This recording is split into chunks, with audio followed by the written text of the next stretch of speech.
Hello નમસ્કાર વિદ્યાર્થી મિત્રો, વેદ ડિજિટલ એજ્યુકેશનમાં આપનું હાર્દિક સ્વાગત છે। આજે આપણે ધોરણ 6 વિષય ગુજરાતીમાં ચાલો યાદ કરીએ જેનો ભાગ 2 જોઈશું, જે સ્વ અધ્યયન પોથીમાં 100% ટાઈપિંગ સાથે સંપૂર્ણ સોલ્યુશન જોવાના છીએ।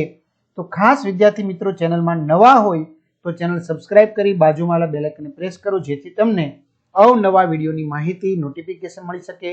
વિડીયો લાઈક કરો, તમારા મિત્રો દોસ્તોને શેર કરો। અને હા, આવા તમારે બધા જ વિડીયો જોતા હોય તો વેદ ડિજિટલ એજ્યુકેશન નામની એપ્લિકેશન ગૂગલ પ્લે સ્ટોર ઉપર જઈને ડાઉનલોડ કરો, જેમાં બધા જ વિષયના 3 થી 12 ધોરણના દરેક પાઠની સમજૂતીના વિડીયો, સ્વાધ્યાય અભ્યાસની સમજૂતીના વિડીયો, પરીક્ષા માટે ઉપયોગી પેપરો, અસાઇનમેન્ટ, જુદા જુદા જિલ્લાના પેપરો, સ્વઅધ્યયન પોથી, પ્રોજેક્ટ પ્રવૃત્તિ બુક। તો ગૂગલ પ્લે સ્ટોર ઉપર જઈને વેદ ડિજિટલ એજ્યુકેશન નામની એપ્લિકેશન ડાઉનલોડ કરો, જ્યાંથી ગેમ ડાઉનલોડ કરો છો। ઓપન કરશો, આ પેજ ખુલે, એમાં તમારા પોતાના મોબાઈલ નંબર નાખો, સેન્ડ ઓટીપી કરો, 4 આંકડાનો ઓટીપી નાખશો, આ પેજ ખુલે, એમાં પેડ કોર્સમાં જુદા જુદા પેડ પ્લાન, જેમાંથી તમને આ સરસ મજાના પ્લાન મળી જશે। એક્ઝામ પેપરમાં અત્યાર સુધી લેવાયેલી એકમ કસોટીના પેપરો કે તેમજ પરીક્ષાના પ્રશ્નપત્રો, 3 થી 12 માં 3 થી 12 ધોરણના વિડીયો, તમારું ધોરણ પસંદ કરી વિષય પ્રમાણે સ્વાધ્યાયન પોથી, પ્રોજેક્ટ પ્રવૃત્તિ તેમજ પાઠવાજ વિડીયો જોઈ શકશો। ચાલો આપણે વિદ્યાર્થી મિત્રો આગળના પહેલા ભાગની અંદર સરસ મજાના 1 થી 15 પેજ જોઈ ચૂક્યા છે। હવે આપણે 16મા નંબરના પેજથી આગળ વધવાનું છે। તો મહાવરો છે, હું બનીશ મને ગમતું ફૂલ, સરદાર સરોવર, મારા પ્રિય શિક્ષક, મને ગમતું પુસ્તક, મારા પ્રિય દેશ નેતા। આ બધા વિશે લખવાનું છે। તો હું બનીશ, શું બનું, હું શું બનું, પછી અંતરાત્માને પોકારું, ઉઘાડું અંતરની આંખો અને સ્મરણ થાય હું આ પૃથ્વી પર મનુષ્યના રૂપે જન્મ્યો છું, તો પહેલા હું માનવ જ બનું। હા મિત્રો, ડોક્ટર, એન્જિનિયર, સૈનિક, ક્લાર્ક, પટ્ટાવાળા, વડાપ્રધાન કે રાષ્ટ્રપતિ આખરે છે તો મનુષ્ય જ ને। કુદરતે મનુષ્યના રૂપમાં જન્મ આપ્યો છે, તો પહેલા હું માનવ જ બનું। મને ગમતું ફૂલ, પ્રકૃતિમાં એવી ઘણી વસ્તુઓ છે જેના માટે આપણે કુદરતનો આભાર માનવો જોઈએ, તેમાંથી એક ચોક્કસપણે ફૂલો હોવા જોઈએ। ઘણા પ્રકારના ફૂલો છે જે આપણે આજુબાજુના વાતાવરણમાં જોઈએ છીએ। સુંદર સુગંધી ફૂલો આપણા ગ્રહ પૃથ્વીની સુંદરતામાં વધારો કરે છે। સરદાર સરોવર, સરદાર સરોવર યોજના ભારત દેશના પશ્ચિમ ભાગમાં વહેતી નર્મદા નદી પર આવેલી વિશાળ બંધ, મોટી તેમજ લાંબી નહેરો તથા મોટા પાયે જળ દ્વારા વીજ ઉત્પાદન માટે મહત્વની યોજના છે। આ માટે મુખ્ય બંધનું નિર્માણ ગુજરાત રાજ્યના નર્મદા જિલ્લાના કેવડિયા નજીક આવેલા નવા ગામ પાસે મહદ અંશે પૂર્ણ થઈ ચૂક્યું છે અને બંધ કાર્યરત પણ છે, પરંતુ તેની ઊંચાઈ સતત વધારવામાં આવી રહી છે, જે માટેનું બાંધકામ હાલ ચાલી રહ્યું છે। સરદાર સરોવર યોજનાની નહેરો તેમજ જળ વિદ્યુત મથકનું નિર્માણ લગભગ પૂર્ણતાના આરે છે। બંધની કુલ ઊંચાઈ 136.5 મીટર એટલે કે આશરે 445 ફૂટ સૂચવવામાં આવી છે, જે નર્મદા બચાવો આંદોલનને કારણે વિવાદમાં પડી હતી અને ભારતની સર્વોચ્ચ અદાલત તબક્કાવાર બંધની ઊંચાઈ વધારવા માટેની પરવાનગી આપી રહી છે। હાલમાં જ ડેમની ઊંચાઈ 138.68 મીટરની કરવામાં આવી છે। મારા પ્રિય શિક્ષક, મારા રેખાબેન મારા વર્ગ શિક્ષિકા છે। રેખાબેન સાડી પહેરે છે, તે ખૂબ પ્રેમાળ છે, તે 3જું ધોરણ ભણાવે છે, તેમને ખૂબ સરસ ભણાવે છે, તે કાળા પાટિયા પર સુંદર અક્ષરે લખે છે, તે અમને પણ સારા અક્ષરો કાઢવાનું કહે છે, તે અમને મજાની વાર્તાઓ કહે છે, તે અમને અભિનય ગીતો, નાટક, સંવાદ, વેશભૂષા વગેરે શીખવે છે। તે ક્યારેય ગુસ્સે થતા નથી, કોઈ વાર તે પણ અમારી સાથે રમે છે, તે અમને પ્રવાસે લઈ જાય છે, તે પ્રવાસમાં અમને ખૂબ જ મજા કરાવે છે। મને ગમતું પુસ્તક, પુસ્તકો એવા મિત્રો છે જે ક્યારેય તમારો સાથ છોડતા નથી। મને આ કહેવત ખૂબ જ સાચી લાગે છે, કારણ કે પુસ્તકો હંમેશા મારા સારા મિત્રો રહ્યા છે। મને પુસ્તકો વાંચવાની મજા આવે છે, તેમની પાસે આપણા સ્થાનોથી આગળ વધ્યા વિના વિશ્વમાં મુસાફરી કરવામાં મદદ કરવાની શક્તિ છે। આ ઉપરાંત પુસ્તકો આપણી કલ્પના શક્તિને પણ વધારે છે। મોટા થયા પછી મારા માતા પિતા અને શિક્ષકોએ હંમેશા મને વાંચવા માટે પ્રોત્સાહિત કર્યા। તેઓએ મને વાંચનનું મહત્વ શીખવ્યું। ત્યાર પછી મેં અનેક પુસ્તકો વાંચ્યા છે। જોકે એક પુસ્તક જે હંમેશા મારું પ્રિય છે તે છે હેરી પોટર। તે મારા જીવનનું સૌથી રસપ્રદ વાંચન છે। મેં આ પુસ્તક ઘણી વખત વાંચન કર્યું છે। તેની જાદુ અને રોમાંચક દુનિયામાં ફરવાની ખૂબ મજા આવે છે, આથી જ મને આ પુસ્તક ખૂબ જ ગમે છે। મારા પ્રિય નેતા, દેશ નેતા, સરદાર વલ્લભભાઈ પટેલ। સરદાર વલ્લભભાઈ પટેલ પ્રસિદ્ધ સ્વતંત્રતા સંગ્રામ સેનાની અને સ્વતંત્ર ભારતના પ્રથમ ગૃહમંત્રી હતા। તે સરદાર પટેલના ઉપનામથી પ્રસિદ્ધ હતા। સરદાર પટેલ બેરિસ્ટર અને રાજનેતા હતા। ભારતના સ્વાધીનતા સંગ્રામ દરમિયાન ભારતીય રાષ્ટ્રીય કોંગ્રેસના નેતાઓમાંથી એક હતા। 1947માં ભારતના આઝાદી પછી 3 વર્ષ એ પ્રધાનમંત્રી, ગૃહમંત્રી, સૂચના મંત્રી, રાજ્યમંત્રી રહ્યા હતા। વલ્લભભાઈ પટેલનો જન્મ 31 ઓક્ટોબર 1875 ગુજરાતના બોરસદ તાલુકાના કરમસદ ગામ નામના ગામમાં થયો હતો. એમનો જન્મ લેવા પાટીદાર જાતિના એક સમૃદ્ધ જમીનદાર પરિવારમાં થયો હતો. એમના પિતાનું નામ ઝવેરભાઈ અને માતાનું નામ નાગબાઈ હતું. એમના માતા પિતા ખેડૂત હતા. ખેતીથી જ પોતાની જીવિકા ચલાવતા હતા. આજીવિકા વલ્લભભાઈના પિતાએ સન 1857ના બળવામાં પણ ભાગ લીધેલો અને જેલમાં ગયેલા. ચલો ત્યાર પછી આપણે આવશે વિદ્યાર્થી મિત્રો આગળ ચિત્ર પરથી તમારે વર્ણન કરવાનું છે. હવે ચાલો પ્રશ્ન 1, ચિત્ર જોઈને તેના વિશે 5 વાક્ય લખો. આ ચિત્ર એક જંગલનું છે. આ ચિત્રમાં ઘણા વૃક્ષો છે. આ ચિત્રમાં ફૂલ છોડ પણ દેખાય છે. આ ચિત્રમાં એક છોકરો અને એક છોકરી વૃક્ષ વાવી રહ્યા છે. છોકરો છોડને પાણી પાઈ રહ્યો છે. બીજું, અહીં એક ચિત્ર આપ્યું છે જે અડધું ભૂંસાઈ ગયું છે. ચિત્ર આખું છે એમ વિચારી તેના વિશે લખો. ચાલો તો આ ચિત્ર કૈલાસ પર્વતનું છે. આ ચિત્રમાં આપણને ગણેશજી દેખાઈ રહ્યા છે. ગણેશજી કૈલાસ પર્વત પર તેના માતા પિતાને શોધી રહ્યા હોય તેવું લાગે છે. કૈલાસ પર્વત બરફથી છવાયેલો છે. ત્યાર પછી છે ત્રીજું, પ્રશ્ન 3, ચિત્રના આધારે વર્ણન કરો. બરાબર, તો સરસ મજાનું ગામડાનું ચિત્ર છે. તો આ એક ગામડાનું ચિત્ર છે. આ ચિત્રમાં બાળકો રમત રમી રહ્યા છે. આ ચિત્રમાં પર્વતો દેખાઈ રહ્યા છે. આ ચિત્રમાં ગોવાળો છે એ ગાયો ચરાવી રહ્યા છે. આકાશમાં પક્ષીઓ ઉડી રહ્યા છે. ગામમાં દેશી મકાનો દેખાઈ રહ્યા છે. આ ચિત્રમાં એક કૂતરો પણ દેખાય છે. ત્યાર પછી આપણે આગળ વધીએ વિદ્યાર્થી મિત્રો. નવો મહાવરો આવશે. હવે ક અક્ષરથી શરૂ થતી ઘરની વસ્તુઓના નામ અને તેનો ઉપયોગ લખો. જેમ કે કબાટ, કપડાં મૂકવા માટે ઉપયોગી છે. એવી રીતે કેટલી, ચા ભરવા માટેનું પાત્ર. કડાઈ, પૂરી તરવા માટે ઉપયોગી કડાઈ.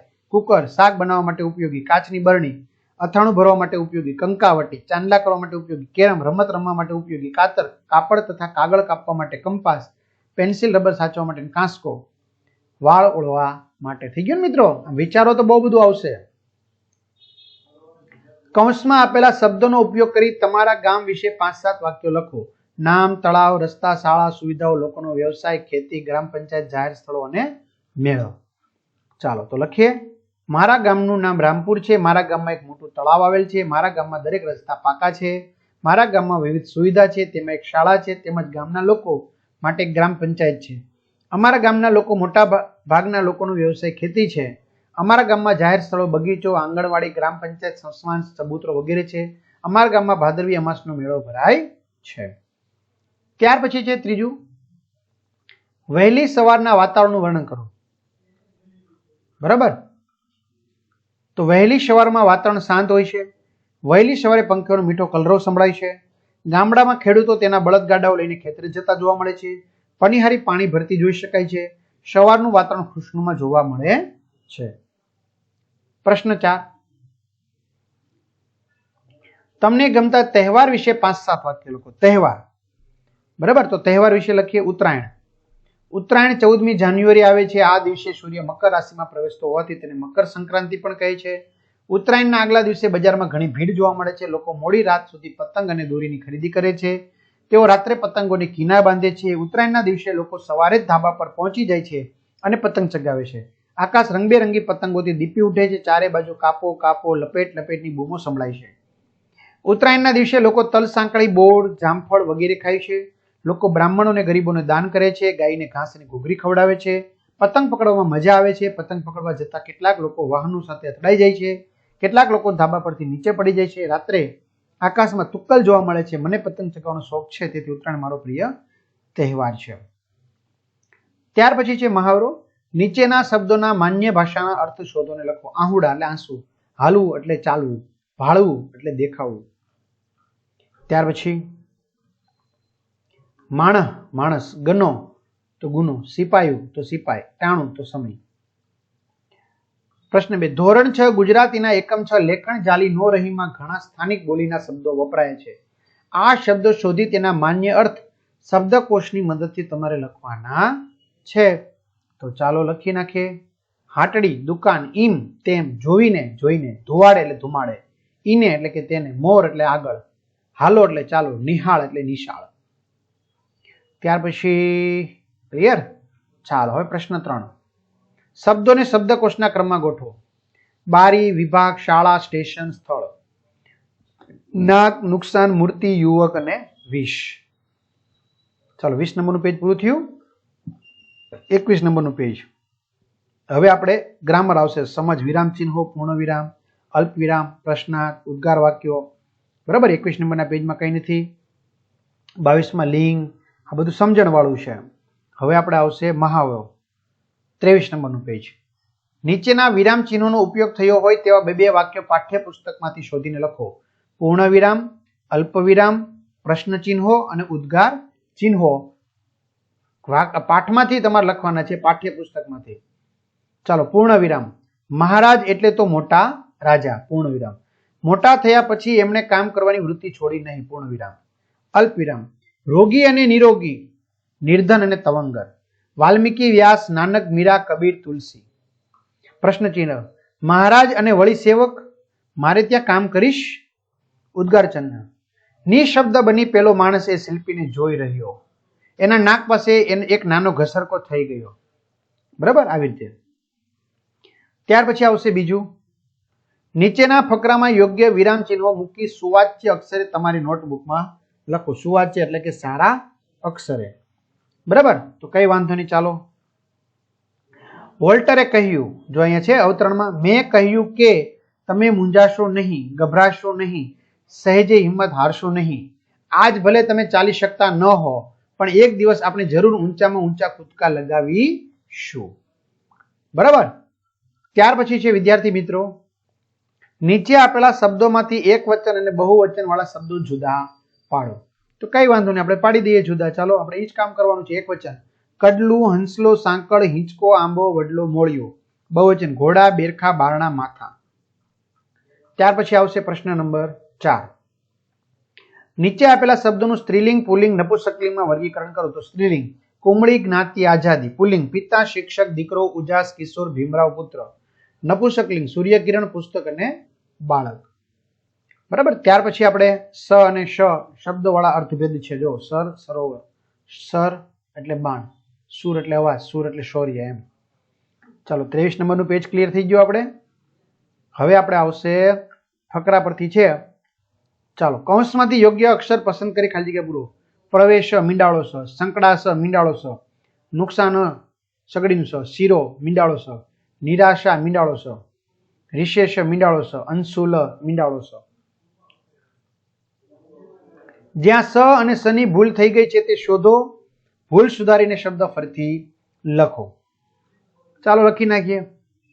અહીંયા થઈ છે સગડી, શાંતિ, સરસ, આશીર્વાદ, પ્રકાશ, શનિવાર, સૈનિક, સૃષ્ટિ. રેડી. ઓગસ્ટ. રેડી. રેડી.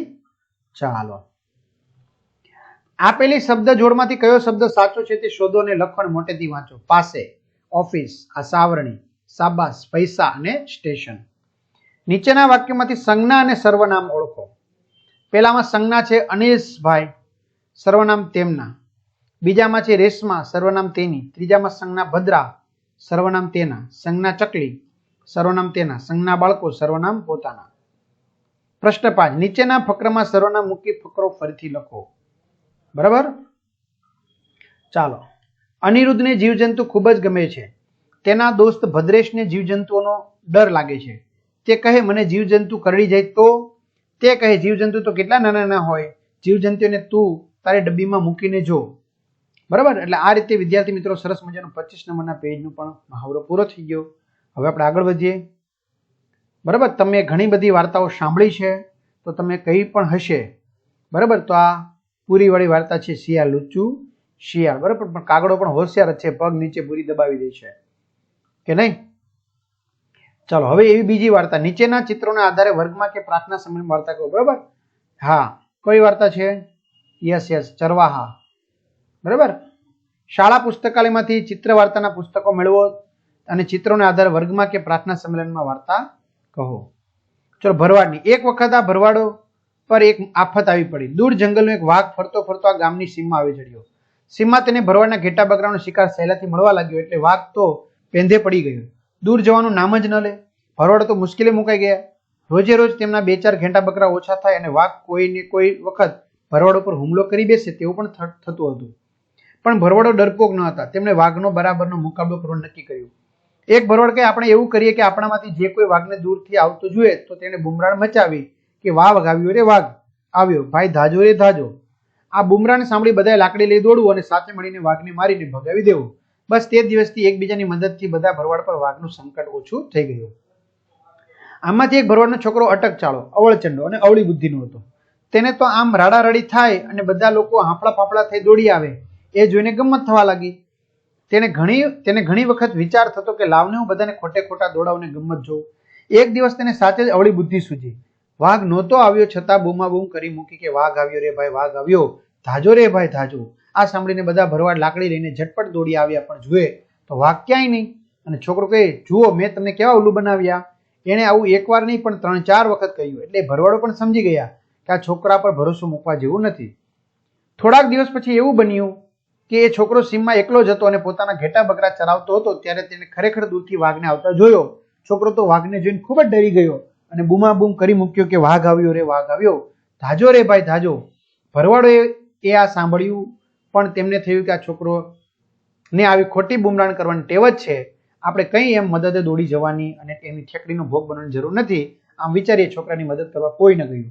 વાઘે તો તરાપ મારી 2-4 ઘેટા બકરાનો શિકાર તો કર્યો, પણ સાથે સાથે છોકરા પર પણ હુમલો કર્યો અને તેની ટાંગ પણ તોડી નાખી. વિકરાળ વાઘની સામે છોકરો બિચારો કંઈ ન કરી શક્યો અને રડીને બેસી રહ્યો. આમ અવળી બુદ્ધિવાળા અવળચંદા છોકરાને પોતાની ભૂલને કારણે પોતાની બાકીની જિંદગી અપંગ થઈને ગુજારવી પડી. તો વિદ્યાર્થી મિત્રો, આ રીતે સરસ મજાનું આપણે સોલ્યુશન ચાલો યાદ કરીએ એમનું જોયું. તો ખાસ આવા વિડીયો જોતા ચેનલ નવા ચેનલ સબસ્ક્રાઇબ કરો, વિડીયો લાઇક કરો, તમારા મિત્રો દોસ્તોને શેર કરો. અને મેં કહ્યું એમ એપ્લિકેશનમાં જઈ અત્યારે જ ડાઉનલોડ કરી તમે પાઠવા બધા વિડીયો શાંતિથી જોઈ શકશો. અહીં સુધી રાખીએ. અસ્તુ. જય હિન્દ, જય ભારત.